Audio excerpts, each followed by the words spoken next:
Hello again, Tom Colohue joining you right after finishing watching TLC for an instant reaction.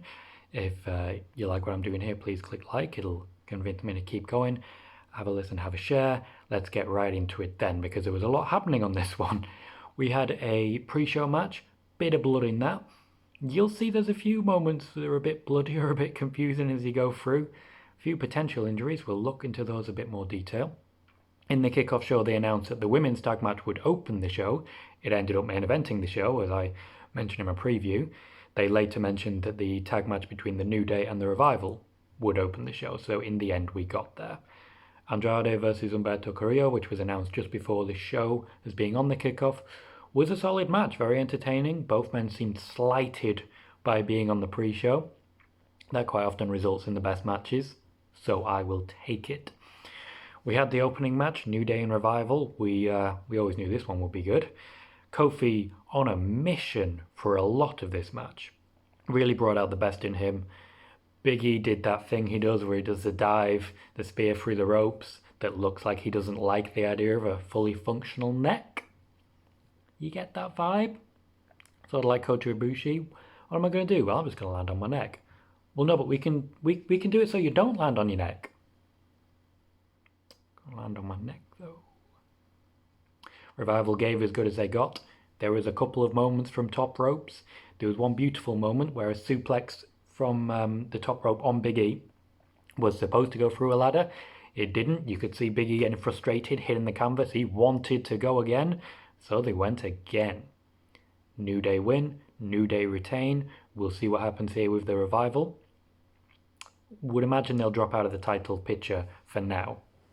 Maybe a multi-team match at WrestleMania. We are building towards that now, after all.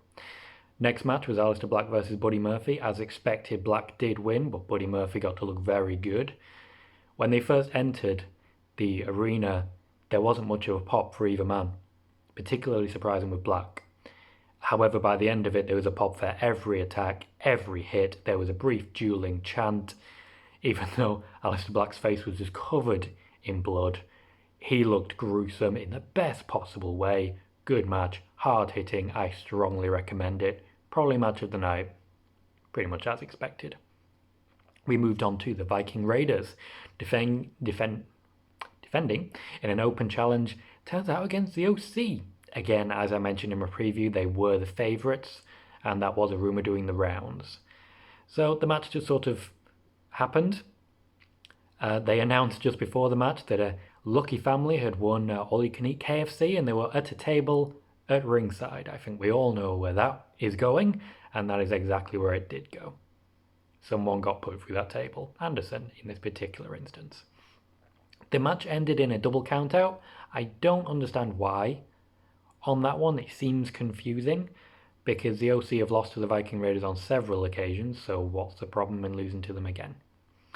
It ruined a little bit of a good run. We had 3 very good matches with decisive finishes leading into this. It was still an okay match, but nothing we haven't seen before, and a confusing ending, even though we did get the sort of crowd-pleasing big finish in that regard. The next match was Roman Reigns versus Baron Corbin, and this did not hit the mark, unfortunately, for me. I think both men deserve to at least have some sort of clean finish going on, or at least some sort of not ridiculous overbooking. It took 4 men to put Roman Reigns down.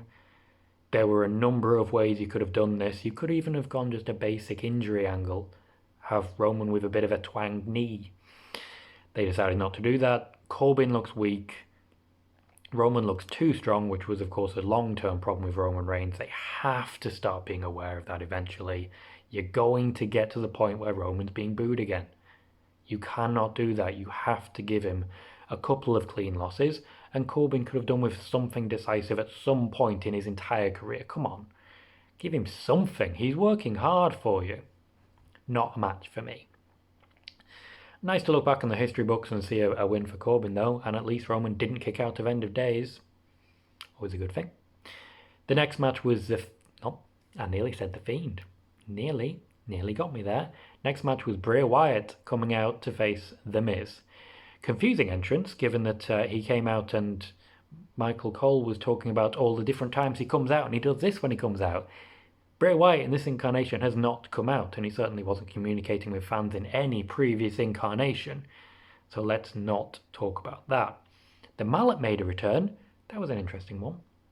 This was very much storytelling, which if you'll remember from my Survivor Series video, I was very much looking for some more character development. We got that in spades. This, while not the best competitive match, really added that element of characterization, the war between the two men. And of course, the basic idea is that the Fiend is the creation of Bray Wyatt to lead him. Much like when he lost his Abigail, he briefly was lost. He looked at Matt Hardy as a potential leader for a while. That did not work out. A shame, really. I think they could have done good things together, but what we have now is certainly interesting. This added another element to it. We also saw the return of Daniel Bryan after, and I'm grateful for this, a clean and decisive finish. The Miz taking the loss. I'd like to see more done with The Miz. I think he's criminally underutilized right now. Fingers crossed that is something that changes soon. Daniel Bryan looks like an absolute baby because he's got no hair now. It looks like we're going to get the blow-off match to that feud at the Royal Rumble. I do expect Daniel Bryan to lose, but it's probably important to keep him out of the Rumble so that we don't get another moment where Daniel Bryan not winning the Rumble ends up looking bad on every single person in the Rumble. We can't have that, unfortunately. That seems likely, though. Daniel Bryan looked good in this. There was a rumour going around that Daniel Bryan had refused to work with The Fiend. That obviously is not the case because he was there at the show. So he's back, and we will see more of him going forward, I am sure. The next match was Lashley versus Rusev. I briefly did a Twitter poll before this one, asking, what's your favourite part? You know, trying to get some positivity going. The overwhelming answer was when it ends. So people still not happy with this feud. As predicted, this is a match that Lashley won by a distraction from Lana. This shouldn't surprise anyone. Let's be fair, I think that's exactly what everybody expected. That is exactly what we got, but it was a very physical match. Both men really playing up to the personal nature. We saw a couple of spots I've never seen before, so they were quite inventive. I would like to see more. I do suspect a last man standing is coming, but that's okay because Rusev is definitely, almost definitely, absolutely, definitely winning the Royal Rumble. You heard it here first. It's going to be Roman. We all know it's going to be Roman. Our main event for the night after the initial confusion was indeed the Women's Tag Team Championships. Great look for them. Becky Lynch and Charlotte Flair challenging Asuka and Kairi Sane. Great look for Kairi Sane. 3 of these women main evented TLC last year. Kairi Sane was the addition, so good thing for her, good thing for the titles, their biggest moment. Good match to start with. Hot moments, quite inventive. There was a wonderful moment where Becky Lynch was tied up to a ladder. I've not seen that before, and I like things like that. Samoa Joe on commentary. Good job, Joe. Doing great there. Correctly calling that Kairi Sane's sailing background obviously helps with a wonderful knot that she used. Great work. Yeah, I like that. That's clever. And unfortunately, there was a moment a bit late on which caused the match to sort of go off the deep end a little bit. There was a couple of great moments beforehand where Kairi was pulled out from underneath the ring with a fire extinguisher. Best fire extinguisher spot I have ever seen. I still remember the dark days of Nikki Bella using a fire extinguisher and then pinning Carmella without hitting her. This was an improvement. However, Kairi Sane does seem to have taken a hit on her head. I am not a medical professional, I want to say that first and foremost. I don't have inside information here. This is just my personal opinion based on what I've seen. She may just be a great seller, but I find that unlikely. Took a hit on the head while attempting to put Becky Lynch and Charlotte Flair through a table. Something went wrong. And after that, it looked like Charlotte was trying to powerbomb her through a table to put her out of the match, but Kairi could not. She had no core strength, no core control. So she couldn't lift herself up as she wanted. It was pure power by Charlotte to actually pick her up. Asuka then brought her back into the match. And you saw a moment briefly afterwards where Becky Lynch, being very careful with her chair shots, clearly communicated, Kairi, lay down. Just lay down and stay there.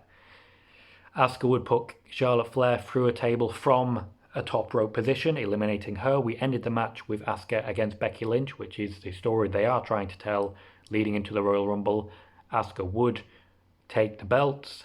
have to climb in the ladder, using, again, a wonderful moment where the rope that they were using was tied around the ladder. She used it to pull Becky off. Again, really inventive stuff. There was a lot to like about this match. Unfortunate that Kairi was put out of commission in that way, but the ending felt a little bit rushed, even though the match I felt did go a little bit long. Not the greatest match, not the greatest TLC match, unfortunately, but a great showing by all four women. They did the best they could with the situation that they had. And I think the right move, Asuka getting one over on Becky Lynch, that does take us nicely into the Royal Rumble. What Kairi Sane will do, I'm not sure, but hopefully she is okay. Hopefully we get a report soon that she is at least given a little time to recover. Fingers crossed, I'd imagine she would. They are careful with concussions, and the most likely situation, based on my observations, again, not a medical professional, would be concussion. I will look into that in future. Try and find out from a couple of medical professionals that I do know, or at least sports professionals, and try and find out inside and see what happens there. I don't like the term insider, but I am reaching out to people to try and find out what's going on there. This is an instant reaction though. TLC, by and large, quite a good pay-per-view, I felt. Started out very good with a lot of good matches. There was some real heat behind some of the feuds. It feels strange not to see Seth Rollins there, but there was a couple of moments as well. Shame we couldn't see Kevin Owens. For example, Viking Raiders against OC, strange finish. Lashley against Rusev I felt could have gone a little bit longer. But there was some great characterization. Wyatt, perfect example. So, good matches. Couple of downs based on predictability and maybe confusing booking decisions, but I felt overall good pay-per-view, B+, A- sort of area.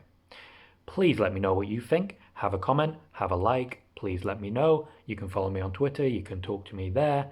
This has been my instant reaction. If you'd like to see more, please do let me know. Thank you very much. Good night.